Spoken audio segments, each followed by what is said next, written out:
4년 전 제가 난산으로 죽을 고비를 넘길 때 시어머니 주영이가 서명을 거부했던 그 냉담함이 이제는 아들 주지원이 구조실에 누워있는 차례가 되었습니다.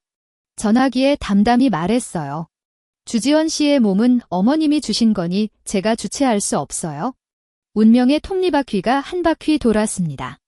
바람피우던 남편 주지원과 여비서 장애나가 차 안에서 일산화탄소 중독으로 ICU에 실려가고 한 명은 사망하는 이 참극 뒤에는 두 가문인 주가문과 장가문의 추악한 계산이 숨어 있었습니다. 남편 주지원과 여직원 장애나가 일산화탄소 중독으로 긴급히 병원으로 이송되었습니다. 하지만 이들은 시급히 수술로 분리해야 하는 상황입니다. 시어머니 주영이가 전화로 소리를 지르며 서명을 재촉합니다. 문득 4년 전 제가 대출혈로 죽어갈 때 서명을 미루던 그 모습이 떠올랐어요. 며느리 몸은 처가에서 준 거니 우리가 맡을 수 없어 했던 그 말을요. 이번엔 스피커폰을 켜고 말했어요. 주지원 씨의 몸은 어머님이 주신 거니 제가 주체할 수 없어요. 응급실에 실려온 주지원은 알몸이었고 옆에 있던 비서 장애나도 마찬가지였습니다. 회사 송년회 후 차 안에서 놀다가 공회전 상태에서 일산화탄소에 중독된 것이었죠. 의사가 가족 서명을 요구하는 사이 저는 둘이 연결된 상태를 영상으로 찍어두었습니다. 시어머니에게 전화를 걸자마자 욕설이 쏟아졌어요. 서명도 못하는 게 뭐야? 내 아들 죽으면 걔가 재혼하려는 거냐? 병원 복도엔 4년 전과 똑같은 시어머니의 고함 소리가 매아쳤습니다. 그때도 수혈이 시급한데 서명을 거부했죠. 며느리 몸은 처가 책임지라던 그 말이 이제는 아들을 위한 말로 돌아왔습니다. 시어머니가 병원에 달려와 얼굴을 후려갈기며 소리쳤어요. 정민아, 내 아들 생사에 문제 생기면 가만 안 둬. 수술실 앞에서 황상우가 나타났을 때 시어머니는 재빨리 저를 지목했어요. 이 여자가 아내예요? 황상우가 서명을 마치고 나오자마자 치료비 1억 원을 요구했습니다. 내 남자가 내 아내를 유혹해 이 지경으로 만들었어. 책임져야 해. 구석에서 머리 흐트러진 채 앉아있을 때 수술실 적등이 꺼졌습니다. 의사가 전해온 소식은 주지원의 중환자 실행과 장애나의 시신 안치 소식이었습니다. 황상우의 첫 반응은 분노도 슬픔도 아닌 오히려 계산적인 눈빛이었습니다. 황상우라는 남자가 갑자기 몸을 돌려 나를 노려보았다. 그 눈빛은 이제 내가 도망칠 수 없다. 내가 붙잡았다는 말을 전하는 듯 했다. 그는 노란색 시체 봉투 위로 덮었으며 목이 터져라 소리쳤다. 내 아내를 돌려내. 아내야. 어떻게 이렇게 비참하게 죽을 수 있니? ICU 문 앞에 홀로 허리를 굽힌 주영이의 모습을 보며 난 황상우에게 말했다. 상우 씨. 경찰에 신고하는 게 낫겠어요. 누가 아내를 해쳤는지, 억울하게 죽었는지는 경찰이 알아낼 일이에요. 내 말에 화가 머리끝까지 난 황상우가 달려들려 했다. 내 남편이 내 아내를 죽였는데 사과도 없이 경찰을 부르라니? 돈 많으면 다냐? 천장에 CCTV를 흘깃 보자 그는 즉시 손을 멈추더니 울분을 토하며 군중을 불러 모았다. 모두가 방금 전 알몸으로 실려간 그의 아내가 시체 봉투에 담겨 나오는 걸 목격했을 텐데 정말 아내를 사랑했다면 이럴 리가 없다는 생각이 들었다. 첫째, 사인은 경찰이 확인할 거예요. 둘째, 진상이 밝혀지기 전까지 당신 주장은 추측일 뿐이에요. 셋째, 오늘 처음 본 사이에 내 재산을 어떻게 알죠? 아내에게 들었나요? 주위에서 수군거리는 소리가 커졌다. 저 여자 보통 넥이 아니다. 직업이 뭘까? 하는 소리와 함께 황상우를 질타하는 목소리들이 터져나왔다. 아내가 창피하게 죽었는데 난리치고 있네. 돈 뜯으려는 거 아니야? 황상우가 파르르 떨며 나를 노려보았다. 기억해둬. 그가 군중 속으로 사라진 직후 주영이의 전화가 걸려왔다. 지원이가 깨어날 때까지 ICU 앞에 있으라고요? 이미 이혼 소송을 냈는데 무슨 소용이에요? 내 아들이 그 지경인데 이혼이라니. 이 망할 년. 주영이의 욕설을 듣다 못한 나는 전화를 끊고 블랙리스트에 등록했다. 대학 시절 4년 동안 줄곧 구애하던 주지원. 결혼할 때는 예물도 없이 순수한 마음으로 들어왔건만 이제 와서 주가문에 편입했다는 듯이 말하는 게 어이없었다. 며칠 후 경찰서에서 진술서를 작성하라는 연락이 왔다. 동시에 친구가 틱톡 동영상을 알려왔다. 정민아가 신분증을 들고 정민아가 내 아들을 독살했다는 허위 사실을 유포하고 있었고, 댓글에는 판금년 환생, 태국 살처녀 사건 같은 악플이 빗발치고 있었다. 회사에서는 무급 휴직 통보를 받았다. 8년차 홍보팀장 직책을 버리고 나오니 가방이 무겁게 느껴졌다. 회사 문을 나서자마자 기자들이 달려들었다. 퇴사 소감이 어때요? 천벌이라고 생각하나요? 시댁집을 빼앗으려는 거 아니죠? 남편 병문안도 안 가고 보험금으로 정부랑 도피할 계획이죠? 카메라 플래시가 눈부셨다. 탕. 나는 허튼 소리를 늘어놓는 여자를 밀쳐내고 차에 뛰어올라 재빨리 엔진을 시동했다. 베프가 또 전화를 걸어왔다. 영희가 물방울 플랫폼에 크라우드 펀딩을 시작했어. 지금 내 개인정보가 다 까발려졌다며 회사와 집 주소는 물론 주민등록번호까지 올라왔다고. 네티즌들이 경찰청 계정에 태그 달며 사형을 요구하고 있대. 얼른 해명해야 할 것 같아. 이러다가 언제 죽을지 모른다고. 그녀는 일단 자기 집에서 지내라고 했다. 해명하고 싶지 않은 건 아니지만 만약 내가 지원과 예나의 그 영상을 올린다면 고인을 더욱 괴롭히는 일이 될 거야. 미운 마음은 있지만 이미 생명으로 대가를 치렀잖아. 게다가 예나에겐 아이도 있는데 나도 엄마인 만큼 그 아이가 사이버 폭력을 당하는 건 원치 않아. 하지만 상우는 달랐다. 그 자식이 영희와 손잡고 나를 고소했어. 살인죄라더군. 법원 소환장을 받는 순간 정신이 아득해졌다. 원래는 지원과 이혼하고 아이와 새 삶을 시작할 수 있었는데 그날 밤 이후 모든 게 변했어. 직장도 잃고 살인범으로 낙인 찍혀 SNS에서 돌팔이 취급받는 인생이 됐지. 집에도 돌아갈 수 없어. 현관엔 하얀 국화와 초가 가득하고 심지어 헌화객들이 내 위패까지 놓고 갔으니 아이를 데리러 가는 것도 부모님을 만나는 것도 불가능했어. 내 주변인들이 피해받는 게 두려웠거든. 이 모든 비극은 지원의 바람기가 원인이었다. 지원과 예나가 차에서 스캔들을 벌이다가 일산화탄소 중독으로 한 명은 죽고 한 명은 식물인간이 됐는데 오히려 그들이 피해자 행세를 하는 꼴이야. 정작 나는 평생 성실하게 일하며 가정을 꾸려왔건만 배신당한 채 범인으로 전락했어. 베프 집 발코니에서 일주일을 울다시피 하다가 이내 아침 일찍 나갔다 밤늦게 들어오는 생활이 시작됐지. 개정 당일 주가문과 황가문 측 변호사들은 교대로 나를 몰아세웠다. 지원 명의로 드린 생명보험 증서를 제출하며 수익자가 나라고 지적했어. 채팅 기록까지 제출했는데 전기차 구매를 거부한 내 과격한 표현들이 문제가 됐지. 과거 내가 처리한 공중보건 사고 사례까지 끌어와 차량 내 일산화탄소 위험을 충분히 인지했을 것이라고 주장했어. 영희와 상우는 병원에서 서명 거부한 영상을 제출하며 고의적으로 치료를 방해했다고 했지. 순식간에 모든 불리한 증거들이 나를 향했어. 이제 보니 불륜보다 살인죄가 훨씬 가벼운 취급받는 세상 같아. 바람피우다 죽은 자들은 순교자처럼 여겨지고 정작 배신당한 피해자만 원죄를 뒤집어 쓰는 이 어이없는 현실. 참을 수 없는 웃음이 목구멍까지 치밀었다. 원고석에 앉은 두 분께 묻고 싶어. 내가 지원을 예나 품으로 밀어넣었나? 차에서 추문을 벌이도록 강제라도 했나? 내 남편이 다른 여자와 알몸으로 실려가는 걸 본 내가 분노와 수치심에 무너져야 할 주인공 아닌가? 결혼 생활 내내 한결같았던 내가. 남편의 불륜으로 시어머니 부양과 육아까지 홀로 떠안게 됐잖아. 낮에는 회사에서 뼈 빠지게 일하고 밤에는 집안일로 허리가 휘어졌지. 11시 전에 잠든 적도 6시 이후에 일어난 적도 없었어. 회사와 유치원, 시장, 슈퍼 외엔 발도 안 뗀 내가 어째서 불륜 남편을 살해한 흉악범이 됐다는 거냐고.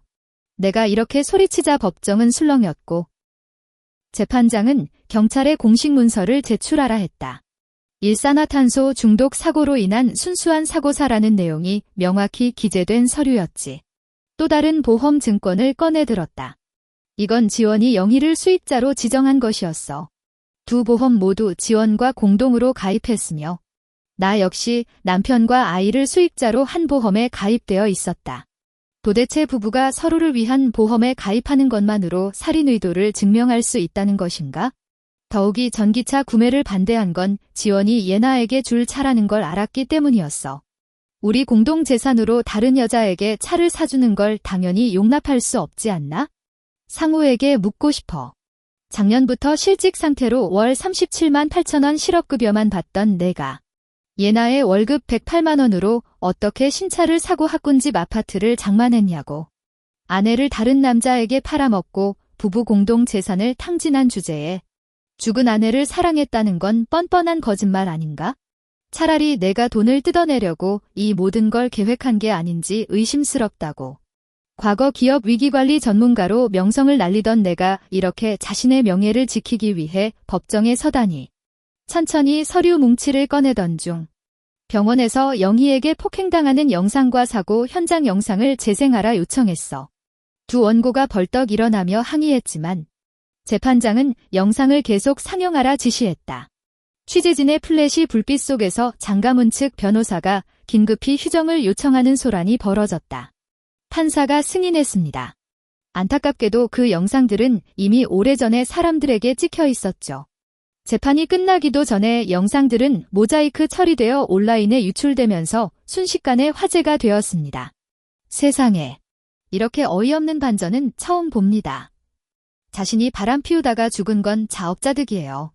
이런 사람의 어머니가 어떻게 면목을 들고 며느리를 고소할 수 있나요? 역시 뻔뻔함도 유전이군요. 제 생각엔 가장 추악한 건 그 여자 남편이에요. 아내가 몸을 팔고 다니는 걸 알면서도 철석 같은 남편 행세를 하다니 정말 역겨워요. 누군가는 영희가 시작한 물방울 모금까지 폭로하며 환불을 요구했죠. 양심이 조금이라도 있다면 아들 몸에 연결된 호스나 다 뽑고 돈이나 돌려주며 며느리에게 보상해야죠.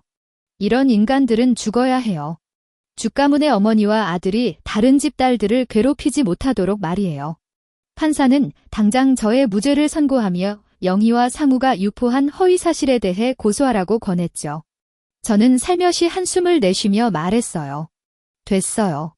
아들은 아직 ICU에 누워있고 다른 이는 아내 잃고 아이를 키우고 있잖아요. 법원을 나서자 기자들이 다시 몰려들었습니다. 고인은 이미 가셨으니 이 일을 더 이상 확산시키지 말고 관련 가족들이 평범한 삶으로 돌아갈 수 있도록 해주세요. 이렇게 모든 게 끝난 줄 알았는데 한 달 만에 유치원에 간 딸을 데리러 갔다가 영희를 마주쳤습니다. 그녀는 제 품에 안긴 아이를 흘끗 보며 콧방귀를 뀌었죠. 이 애는 태어날 때부터 지원을 담지 않았어. 지금 그 아이는 ICU에서 생사를 넘나드는데 만일 불의의 사고라도 생기면 이 애가 죽가문의 유일한 혈통일 거야. 확실히 알아봐야겠어. 무슨 소리예요? 제가 뒤로 물러서자 영희는 가방에서 작은 봉지를 꺼냈습니다. 친자 확인이야. 죽가문의 핏줄인지 확인해보려고. 말도 안 돼요. 징징은 지원 어릴 적과 꼭 닮았어요. 내가 엄마인데 왜 의심하죠? 영희는 비웃듯 말했어요. 그렇게 흥분할 거 뭐 있나? 될 대로 되라지. 제가 안 흥분할 수 있나요? 누가 지원이 당신 아들이 아니라고 하면 안 화내시겠어요? 영희는 꼬리가 밟힌 고양이처럼 달려들며 폭력을 휘둘렀습니다. 저는 아이를 꽉 안은 채 허둥지둥 전화로 신고했죠. 이 뻔뻔한 계집년이 남의 자식 낳고도 의심을 하다니. 어차피 이혼도 안 했으니 오늘로 죽가문 문호를 정리하겠어. 영희의 소란에 학부모들이 이상한 시선을 보냈습니다. 경찰 사이렌 소리가 들리자 영희는 허둥지둥 자리를 떠났죠. 이 사건 후 아이를 다른 유치원으로 옮겼는데 영희가 우리 집 앞까지 찾아와 친자 확인을 강요했습니다. 안 하면 내 부모님 집에 가서 내 바람 사실을 알려버릴 거야. 결국 저는 머리카락을 건네줬죠. 결과 나오면 사과해야 해요. 영희는 머리카락을 낚아채며 말했어요. 누가 사과할지 모르는 거잖아. 그녀는 소송에서 패배하고 아들은 식물인간 상태라 정신이 이상해진 모양이었죠. 하지만 가여운 사람에게는 밉살스러운 구석이 있다는 말처럼 전 이런 영희를 동정하지 않았습니다. 구직 활동을 하던 중 다시 법원 소환장을 받았습니다. 친자 확인 결과 징징과 지원의 혈연 관계가 0.01%라는 충격적인 결과 때문이었죠. 영희는 SNS에서 선동을 시작했습니다. 내 아들이 남의 자식을 5년째 키우다니. 정민아는 계획적으로 내 아들을 죽이려 한 거야. 다시금 온라인 폭력에 시달리게 되었습니다.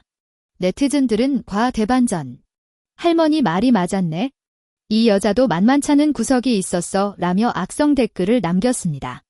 입력하기 전까진 그녀가 불쌍하다고 생각했는데 이제 보니 정말 자업자득이네요. 너무나 증오스럽습니다. 남편에게 오랫동안 바람을 피우고도 어떻게 법정에서 그런 뻔뻔한 말을 할 수 있는지 정말 치졸합니다. 시어머니가 때린 것도 모자라. 이런 여자는 꼭 빨간 구두를 신고 거리에서 매달려야 해요. 죽여도 시원찮을 놈이에요. 나는 친자 확인서 복사본을 꽉 움켜쥔 채 온몸이 가을 낙엽처럼 떨리고 있었습니다. 어떻게 이런 일이? 정정이는 분명 주지원 씨의 아이인데 절대 확신했거든요. 절친이 집으로 데리러 와서 함께 내려가는데 갑자기 사람들이 달려들며 창녀, 남편 죽인 악녀, 뻔뻔한 놈이라 욕하더군요. 오래 알고 지낸 이웃들도 끼어 있었어요. 어쩜 저렇게 연약해 보이는 사람이 간통 같은 더러운 짓을 그러게 말이에요. 연기력이 뛰어나서 상 받아야 할 판이네. 절친이 나를 차에 밀어넣으며 소리쳤습니다. 함부로 떠들지 마세요. 억울한 사람입니다. 아이는 분명 주지원 씨 자식이에요. 주영이가 뒤에서 꼬드긴 거죠. 명예훼손은 형사처벌 받는 거 알아두시라고. 하지만 소문은 눈덩이처럼 불어났습니다. 오퍼준 기업들은 하나둘 취소했고 면접도 모조리 무산됐어요. 온 세상이 나를 쫓는 쥐새끼처럼 여겼죠.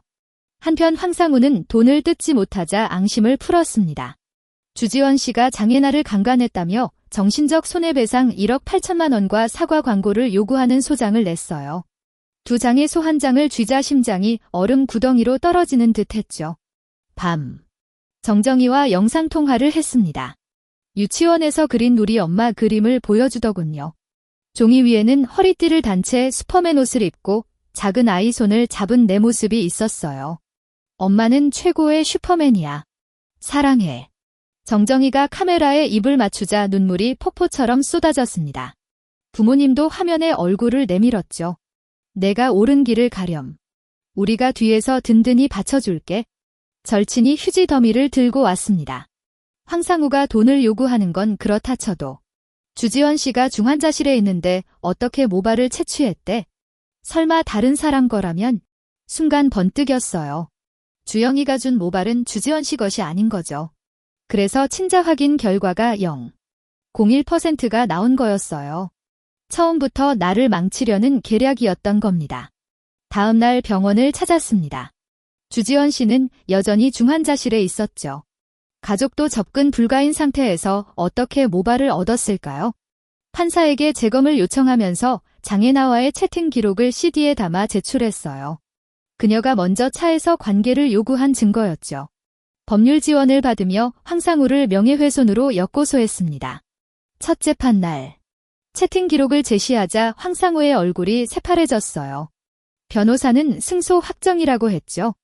결국 황상우는 판사에게 화해를 요청하며 언론 사과와 주영이와의 공모 녹음을 증거로 제출하겠다고 했습니다. 양해각서를 받아냈지만 형벌은 피할 수 없을 거예요. 법원을 나서며 선글라스를 쓰고 모자를 눌러 쓴 채 커피숍 구석자리에 앉았습니다.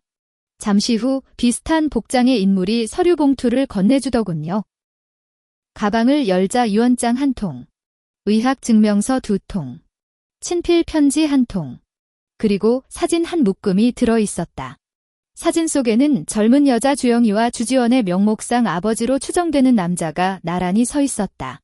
영희는 지원 아버지 팔짱을 끼고 환하게 웃으며 호텔방으로 들어가는 모습, 차 안에서 포옹하는 장면, 심지어 다른 남자와 침대 위에서 뒤엉킨 충격적 이미지까지 담겨 있었다. 알고 보니 영희는 당시 사교계에서 유명한 인물로 주가문의 재산을 노리고 지원 아버지의 결혼 생활에 끼어들어 임신을 계기로 본처를 내쫓은 뒤 주부인 행세를 해왔다. 지원 아버지는 자신이 무정자증이라는 진단을 받기 전까지 지원이 친아들이라 믿었으나 친자 확인 결과를 계기로 유언장과 친필 편지를 본처에게 전달했다. 하지만 영희는 남편 사후 유언장을 위조해 전 재산을 가로채는 한편 본처에게 누명을 씌웠다. 이미 재혼해 딸을 키우던 본처는 영희의 음모로 이혼을 당해야 했고, 그 딸이 오랜 세월 유언장 원본을 보관하다가 복수의 기회를 노린 것이었다. 병원에서 영희가 나를 폭행하는 장면을 촬영한 것도 바로 그녀였다. 이 증거들로 악당들을 제자리에 돌려놓으세요 라는 그녀의 말에서 모든 것이 수수께끼처럼 풀렸다. 유치원 앞에서 내가 던진 무심한 한마디에 영희가 광분했던 이유. 그 모든 것은 그녀의 죄의식에서 비롯된 것이었다. 친자감정서를 입수하자 영희는 재빨리 화해를 제안하며 소송 취하를 선언했다. 이제 와서 무슨 소용이냐는 내 물음에 그녀는 지원이 아직 병실에 누워있으니 당신이 돌봐야 한다. 주가문의 혈통은 경경뿐지라 울먹이며 가족의식을 강조했다. 아이러니한 것은 지원에게 바람을 피우라 조장한 것도, 대를 이으라고 종용한 것도 모두 그녀라는 사실이었다. 거듭된 화해 시도에도 불구하고 내가 완강히 거부하자 영희는 갑자기 태도를 바꿔 내 따위에게 무릎 꿇을 필요 없다으며 돌덩이를 던졌다. 이 모든 장면은 본처의 딸이 은밀히 촬영해 SNS에 공개했고, 여론은 순식간에 역전되었다. 나는 영희를 상대로 명예훼손, 무고, 상해 등 형사고소를 진행하는 한편 악성 댓글 작성자들도 함께 고소장에 올렸다. 법정에서 황상우는 영희와 공모해 나를 함해하려던 녹음 파일을 제출했고, 나는 그녀가 유언서를 위조하고 불륜을 저지른 증거들을 일일이 제시했다. 영희는 처음에는 발뺌하다가 결국 폭언을 퍼부으며 쓰러지는 연기를 했으나 경찰에 끌려나갔다. 6개월 후 법원은 영희에게 징역 3년, 상우에게 집행유예 1년을 선고했다. 악성 댓글러들도 각기 형량을 받았다. 판결문이 도착한 그날, 병원에서 지원이 스스로 호흡기를 뽑아 자결했다는 소식이 전해졌다. 호적 등본의 기혼단은 사별로 변경되었고, 나는 이번 소송 과정에서 보여준 능력을 인정받아 다국적 기업의 PR 디렉터로 스카우트 되었다. 이 도시를 떠나기 전날, 저는 감옥에 수감된 주영희를 만나러 갔습니다. 유리창 너머로 주지원이 제게 보낸 반성 편지를 보여주었죠. 그녀의 친아들이 자신의 어머니 행적 때문에 더는 세상에 얼굴 들일 수 없다며 스스로 목숨을 끊었다고 전했습니다. 주영희는 처음엔 믿지 않았지만 아들의 필적을 확인한 순간 유리창을 두드리며 비명을 지르기 시작했어요. 반성 편지를 교도관에게 넘기고 그녀가 끌려가는 모습을 지켜봤습니다. 이제 주영희는 감옥에서 매일 아들의 유서를 읽으며 시간을 보내게 되겠죠. 가족들과 비행기에 오를 때 하늘은 맑게 개어 있었다고요?